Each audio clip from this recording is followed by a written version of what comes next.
Mayor साहबलाई हामी भन्छौँ क्रान्ति हो, मेयर साहबलाई हामी भन्छौँ श्रम पिता भन्छौँ, मेयर साहबलाई हामी चाहिँ अहिलेको चाहिँ जोसिलो मेयर साहब हो भन्छौँ। तर राजनीतिक दलको दृष्टिकोणबाट राजनीतिक चस्माको हिसाबले हेर्दाखेरि मेयर साहब केही पनि होइन, हावा हो होइन, जङ्गली हो, ढुङ्गे हो होइन। अनि एक खालको यो हावा फिटेर हिँडेको के गरेछ भन्ने खालको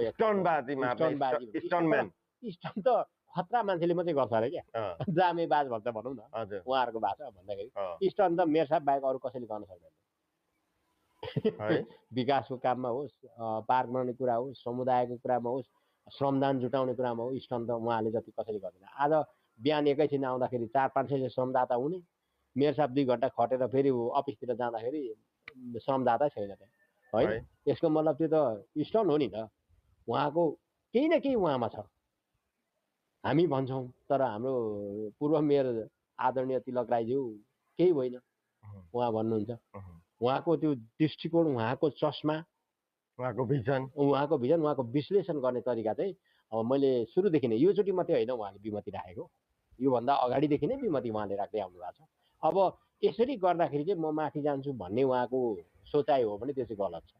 खासमा चाहिँ मेयर हर्क साम्पाङ स्वतन्त्र भएर हो कि किन रहेछ राजनीतिक दलहरूले यति साह्रो खैरो खानेको? आखिर काम नराम्रो गरेका छन् त यिनले? नराम्रो त कुनै हालतमा गरेको छैन।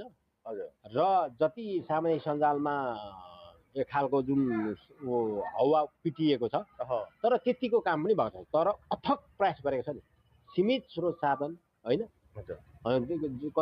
कति सकिन्छ त्यहाँ भएको जनतालाई होइन मुठभेट गरेर त्यसलाई चाहिँ प्रेरित गरेर त्यसलाई चाहिँ अनेक गरेर कमसेकम त्यसलाई चाहिँ अधिकतम त्यो काम गर्नु खोजेको त हो नि त उहाँले। अधिकतम अथक प्रयास त गरेको छ नि त। त्यति गर्नु पनि अहिलेको जनताको लागि ठुलो कुरा हो भन्ने लाग्छ मलाई।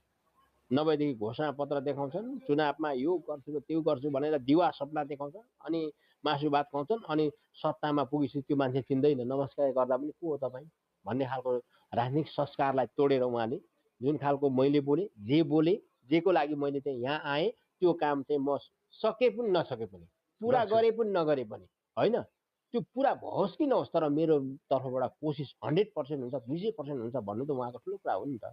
अहिलेसम्म चाहिँ के